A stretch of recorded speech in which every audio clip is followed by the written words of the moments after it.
देखियो जेना कि अहाँ सब जानै छियै काल्हिसँ मधुश्रावणी पाबनिके शुरुआत भऽ रहल छै, ताहि लेल हमर बड़का मम्मी बिषहारा बना रहल छथिन, जे कनि कनि देखैमे तऽ हुनके जेना छै।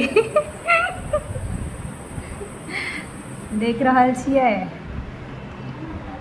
आइ बिषहारा बना रहल छथिन और काल्हि तकर बाद हिनका सजेथिन बढ़िआँ जेना, रंग करथिन और की सब करबै और सब काज अहाँ करबै, नहीं ने पाबनि पूजबै।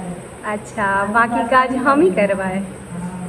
ओ हम खाली बना के हम सब रंग ढोर देबै। हाँ और सब चीज कहीं ने करबै, जरा नहा देबै। हाँ पबनैतिन कहीं ने छियै। अच्छा, और की सब करैके छै। हाँ ई कऽ कऽ भार साठैके छै ने तऽ। अच्छा आइ जायत ने अहाँके सासुरमे ओकर भार। ओहो सएह साठैके छै। ठीक छै, तहन बढ़िआँ जेना अहाँ करियौ। केहन लागत हमर बनेनहार बिषहारा, हमरे सन ने। हाँ तऽ मोट आदमी मोटे चीज ने बनतै। नहीं ओतेकबो मोट तऽ नहीं है अहाँ जते। हमरा जते नहीं छै। नहीं सएह तऽ गलती भऽ गेलै।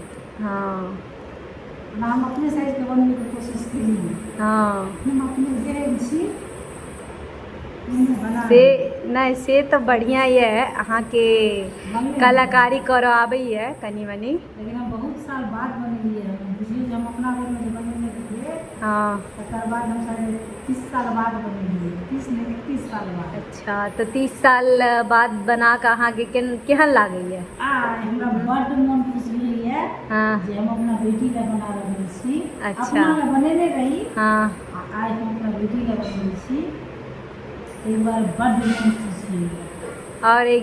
और एक बेर अहाँके फेरसँ बनबऽ पड़त। लास्टवला दिन। हाँ और एक बेर अहाँके अपना पुतोहुओके लिए बनबऽ पड़त। पुतहु अखन ले अखन अहाँ चिन्ता नहीं करू, अखन अहाँके 3टा घरमे और यऽ। हाँ तऽ अहाँ हमरा पुतहु लए अहाँ बनायब ने। अच्छा अहाँके भौजी हेती ने, अच्छा हम अहाँ एहिजे बनेबै। सीख लिअ। अच्छा अपना भौजी लए अहाँ बनायब। अच्छा तऽ ठीक अहाँके छै। भौजी हेती।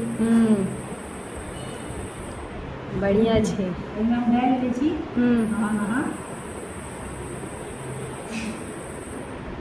की डालि दै छियै। बीख। नाग नागिन बनेलासँ नहि ने होइ छै, अच्छा ओहिमे बिक्खो डालबै। ओहो जकरा कहै छै लोक जहर। ओ